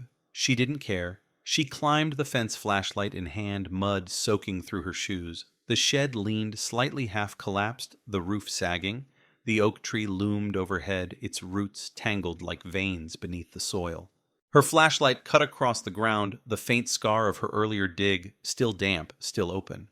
She knelt again, setting the tin box aside. The dirt was softer now, easier to move, too easy. She dug deeper. The soil gave way quickly, like something was waiting to be found. Then her fingers touched cloth, cold thin, wrapped tight around something solid. She pulled, gently. The fabric tore, revealing what lay beneath. A small skull, child-sized. Her breath caught. She dropped the flashlight. Its beam rolled across the ground, spilling light over the tiny skeleton curled into the roots of the tree. The ribs were delicate, the bones fragile. Next to it, something gleamed, a necklace, half buried in mud. A pendant shaped like a star. Maria's pulse roared in her ears. Her mind refused to connect the pieces. This wasn't possible. This couldn't be. The sound of her phone shattered the silence, her captain's number glowing on the screen. She answered, voice shaking. "Detective, we just received a call from the prison. Price is dead." She froze.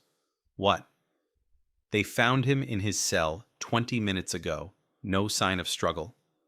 They said he was smiling. The line went silent. Maria dropped the phone. The wind howled through the trees. The pendant glimmered in the flashlight's dying beam. Her vision blurred. Daniel's voice echoed in her mind, "The last star belongs to you." She looked down at the small remains again, then at the necklace, and something inside her broke. Because she knew that pendant. She'd seen it before. In a photograph from her grandmother's house, around the neck of a stillborn child Evelyn Price had lost years before Daniel was born. But that meant Daniel hadn't been her grandmother's first foster child. He'd been her second. And this was the first. The one he'd killed before anyone even knew what he was. The one buried where he'd learned to hide his sins. The truth wasn't that the last star belonged to her.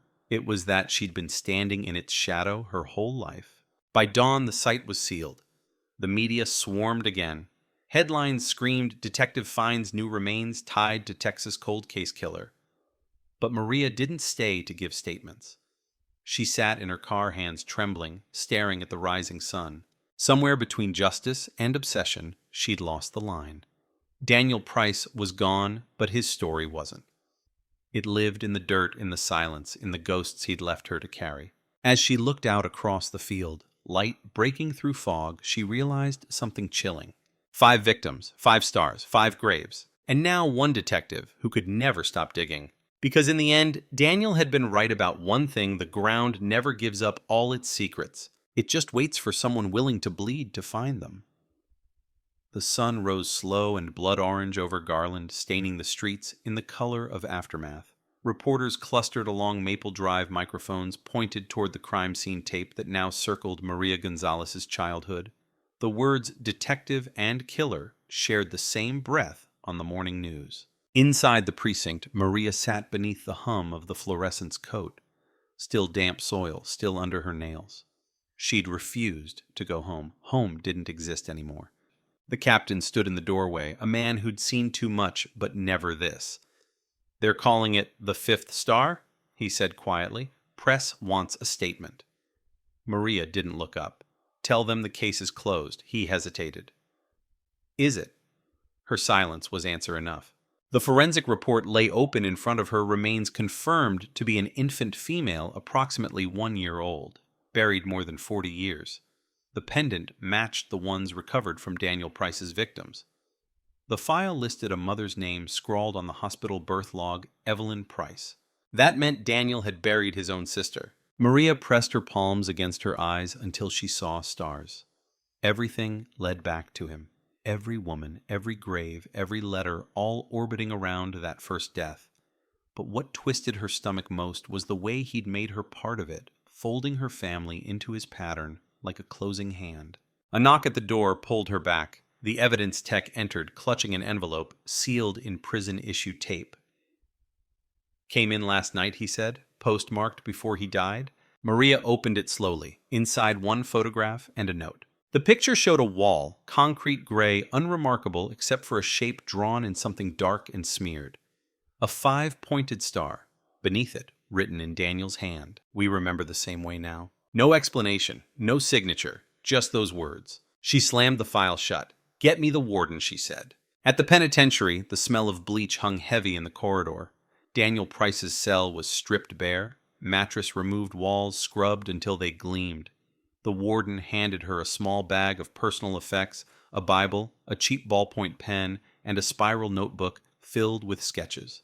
Every page was the same stars, dozens, hundreds overlapping until they formed one black mass. In the center of the final page, a sentence: "When memory ends, truth begins." The warden cleared his throat. He bit down on a piece of glass. From his mirror. No note. Just that. Maria nodded numbly. Her reflection stared back at her from the polished cell door, a face carved by sleeplessness, and something that looked dangerously like recognition. She left without speaking. The investigation shifted from his crimes to her life. Internal Affairs interviewed her for hours, why she'd gone to the house alone, why she hadn't recused herself after discovering her family's link. They asked if she'd tampered with the evidence, if she'd known Daniel longer than she'd admitted. Each question felt like an accusation she couldn't deflect. She answered anyway. "No," she said. I didn't know, but the truth was heavier than that. She hadn't known, but part of her had always felt it, that quiet magnetic pull toward the darkness she hunted. When they finally let her leave the hallway, lights seemed too bright, the world too sharp. Reporters waited outside, flashes igniting like gunfire. Detective Gonzalez, is it true the killer lived with your grandparents? Did you know him? Are you his last victim? She pushed past without a word. That night, she drove again, no destination, just miles of empty highway cutting through the Texas dark. The radio whispered old gospel static. The storm clouds had cleared, but the air still smelled of rain. She pulled over at the edge of Lake Ray Hubbard, the same place Carla Monroe had vanished all those years ago. The water rippled in the moonlight, black and endless. She stepped out, boots sinking into the wet grass, and watched her reflection quiver on the surface. In the ripples, for just a second, she saw him. Daniel's faint smile, his voice whispering from somewhere beneath the waves, "We remember the same way now." She whispered back, "No, I'm not you." But the lake didn't answer. Weeks passed. The department buried the case under press releases and policy statements. The world moved on. Maria tried to. She cleaned her apartment, boxed the evidence, burned the letters one by one in her kitchen sink. The paper curled into ash, but the ink seemed to resist black lines, clinging to flame like veins refusing to die. When the last one burned, she felt lighter. For the first time in months, she slept and dreamed. She was a child again, standing in her grandmother's yard. The oak tree loomed overhead, stars glimmering through the branches. Daniel was there, younger, smiling, holding out the red ball. "You dropped this," he said. When she reached for it, the ball cracked open in his hand, and inside something moved.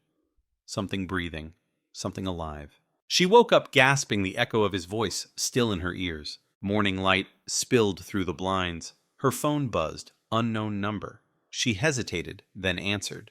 "Detective Gonzalez." The voice was male nervous. "This is Officer Laird maintenance crew at Mercy Hill. We're clearing the old church site." She sat up. "Yes, there's something you need to see." Her pulse quickened. "What did you find? It's better if you come down here." When she arrived, the field was cordoned off again, machines idling, men standing in uneasy clusters. The foreman led her to the back of the lot where the altar used to stand. The ground there had shifted the rain, exposing something metallic, an old toolbox rusted shut. They pried it open. Inside, wrapped in oil-stained cloth, were dozens of small square photographs. Not the victims, not the graves. Every one was of her. Snapshots through the year's police academy graduation, her first press conference, even one taken outside her apartment a month ago. Pinned to the lid of the box was a single sheet of paper, her name written across it in Daniel's hand. Beneath a new sentence, "When you remember me, you keep me alive." The air went still. She closed the lid slowly. Her reflection faint on the metal. The lake wind brushed her hair. Somewhere in the distance, thunder rumbled again. She whispered to no one, "Then I'll never say your name again." But even as she said it, she knew it was a lie. Because silence isn't forgetfulness, it's the beginning of another story. And somewhere under Texas soil, the sixth star waited, the one she hadn't found yet, the one she could feel pulsing just beneath her feet. The wind carried the smell of dust and burned cedar. Garland slept beneath a low moon. The streets washed pale and empty. The world holding its breath as if waiting for her to make a choice. Detective Maria Gonzalez parked at the edge of Maple Drive. The old oak tree was still there, bare skeletal now, its branches cutting thin lines across the sky. The earth below had been filled, sealed, sanitized, but she could still see the shape of it. 5 points each. Grave a star, the constellation Daniel Price had built from lives he'd stolen. She stood there for a long time, coat flapping in the wind, flashlight off. The dark felt alive. Weeks had passed since the toolbox was found at Mercy Hill. The department called it closure. The press called it a legacy of madness. Maria didn't call it anything. She'd tried to quit, but the paperwork stayed unsigned on her captain's desk. They wanted her to take time off, see someone heal. But healing was for wounds that closed. Hers never would. Every night she dreamt of water, the lake, the sound of shovels, the whisper of dirt sliding into holes that never filled. Every morning she woke before dawn and found herself tracing lines on her kitchen table. Stars, circles, the pattern Daniel had left behind. 5 points, always 5, except now there was a 6th, hers. She walked to the tree, the flashlight still in her hand, but unlit. She didn't need light to find it. Her body remembered the path, the way her knees had sunk into the soil that night, the cold against her palms. She knelt again. The earth had settled, crusted over, but beneath it, she could still feel the pulse, soft, steady, like breath trapped underground. "Daniel," she whispered. Silence. Then the wind shifted, brushing through the branches. Leaves whispered like voices. She closed her eyes, and for a moment she could hear him again, his calm tone, his slow rhythm. "You and I dig the same way." She wanted to hate him, but hate required distance. He'd taken that too. Her phone buzzed in her pocket. Unknown number. She hesitated, then answered. A man's voice, distant, muffled. "Detective Gonzalez. Who is this? I'm calling from the archives. We were finalizing the price evidence boxes for transfer. There's something you should know." "What is it?" "We logged every photograph found in that toolbox, but one of them's missing." Her stomach tightened. "Missing, when between the first and second inventory count. Last seen in your office." She hung up without answering, because she already knew which one. Back at her apartment, she pulled the folder from the drawer, the one she promised she'd never open again. Inside were the surviving photographs, Daniel's stars, her own face frozen in time. She spread them across the table. They were arranged just like before 5 points, but in the center, a space was empty. She sat down slowly. Her breath clouded in the still air. The missing photo had been the one of her as a child, standing under that same oak ball in hand, smiling at someone outside the frame, someone who had taken the picture, someone she had never seen, until now. Because taped to the back of one of the remaining photos folded tight was a note she hadn't noticed before. "You found all my stars. Now make a wish." Her hands shook, the words blurred. She reached for her gun before she realized she was doing it. She checked the windows, the door. Everything locked, everything quiet. Then she saw it faint light bleeding under the front door, a flicker quick as a match. She walked toward it. Every step was a drumbeat in her chest. She opened the door. Nobody there. Only the hallway, the hum of the city beyond. But on the floor right against the threshold lay a single Polaroid. Her apartment window, taken from outside. And in the reflection of the glass, barely visible behind her curtains, stood a shadow. Not Daniel, too tall, too still. She turned heart-racing gun raised, empty. When she looked back, the Polaroid was gone. Morning came gray and silent. She didn't sleep. She sat by the window as dawn bled over the horizon, her badge on the table beside the burnt letters. The news reported Daniel Price's burial that day, unmarked grave state-funded, no mourners. They said he left nothing behind. They were wrong. He'd left her. And as the sun crept higher, she realized the pattern wasn't his final act. It was an inheritance. The 6th star wasn't a grave, it was a direction. She took a sheet of paper, drew 5 points, the 5 confirmed sites, and connected them. The lines met near a stretch of desert west of Dallas, a place called Brimstone Canyon, long abandoned after the floods of 1995. A 6th point waited there alone. She packed a single bag, flashlight, gloves, notebook, gun. She didn't tell anyone. She drove for hours, the road unraveling through miles of empty field until the landscape turned to dust and bone. The canyon waited like an open wound, no wind, no sound, just the faint hum of the earth and the echo of her heartbeat. She climbed down slowly, boots scraping against the dry rock. The air smelled of rust and old water. In the distance, she saw it, a half-buried metal marker shape of a star carved into its surface. She knelt, brushing the dirt away, the light trembling in her hands. Beneath the metal, the soil was soft. She dug until her fingers hit wood. A small box. Inside, nothing but a mirror, cracked down the center. And scrawled across the glass, written in ash, "Welcome home." Maria stared at her reflection. 2 faces split by the crack, one shadowed, one clear. For the first time, she understood what Daniel had been trying to build. The stars weren't a map of death. They were a circle, a way back to the beginning, to her. That night, she didn't return to Garland. The next morning, her car was found at the canyon's edge engine. Cold doors, unlocked badge on the dashboard, no note, no sign of struggle. Just one thing carved into the sand beside the driver's side door, a single 5-pointed star. The press called it the detective's disappearance. The department called it unsolved. Locals called it the 7th star. And when the wind moves through Brimstone Canyon at night, people swear they can still hear two voices, one calm, one trembling, talking beneath the sound of shifting earth. The ground never gives up all its secrets. Sometimes it just waits for someone who knows how to listen. The case should have ended with silence. But silence has weight. It doesn't close a story. It buries it alive. 3 months after Detective Maria Gonzalez vanished, Garland began to breathe again cautiously like a town afraid to exhale too deeply. The department cleaned her desk box. Her files burned her personal notes. The official report listed her disappearance as unresolved, presumed voluntary. But no one believed that. Not really. The younger detectives whispered about her like a myth, the woman who chased a ghost until she became one. The veterans didn't speak her name at all. They'd seen what obsession did to people. They'd watched it eat her alive. And yet at night, when the precinct emptied and the hum of the fluorescent lights softened, someone always heard her voice, faint, low, steady, reciting names from old files as if she were still working the case. 6 months later, the phone rang in the evidence archive. The clerk almost didn't answer. The number on the caller ID was unlisted, the line faint with static. Garland Police Cold Case Division, he said. A woman's voice came through, quiet but firm. Don't close the file. He frowned. I'm sorry, who is this?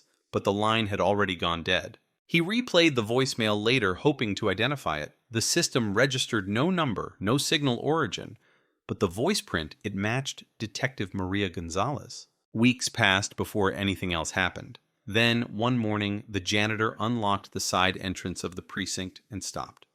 There was an envelope taped to the glass door. No postage, no return address. Inside was a single Polaroid. The photograph showed the inside of a small concrete room, walls, bare floor streaked with dirt.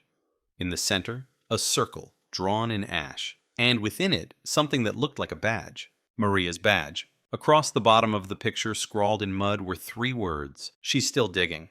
The discovery made the news for a week. Detective missing evidence reappears. Theories sprouted like weeds. Some said she'd faked her death to finish the case off the record. Others believed Daniel Price hadn't died in his cell at all, that he'd escaped, or that he'd left behind someone to continue his work. The truth didn't matter.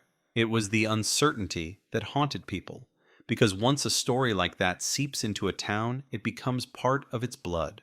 Years passed. The field at Mercy Hill grew over again, grass swallowing the old concrete. Kids dared each other to sneak out there after dark to stand where the church used to be. They always came back pale, swearing they heard footsteps, slow, deliberate, moving through the grass behind them. Sometimes they said they saw her, a woman in a dark coat, kneeling in the dirt, whispering to the ground. They said she carried a flashlight but never turned it on. They said when she looked up, her eyes caught the moonlight and reflected it like glass. Locals called her La Guardiana, the guardian, the one who listens to the earth. Then came the drought, the worst in decades. The lakes receded, rivers shrank to cracked veins of clay, and in the bed of Lake Ray Hubbard, a construction crew found something glinting under the sun. At first they thought it was debris, an old metal sign, but when they pulled it free, they saw the engraving. Texas Department of Public Safety Det, Maria Gonzalez, her badge perfectly preserved, and on the back, scratched by hand, a single line. The stars remember.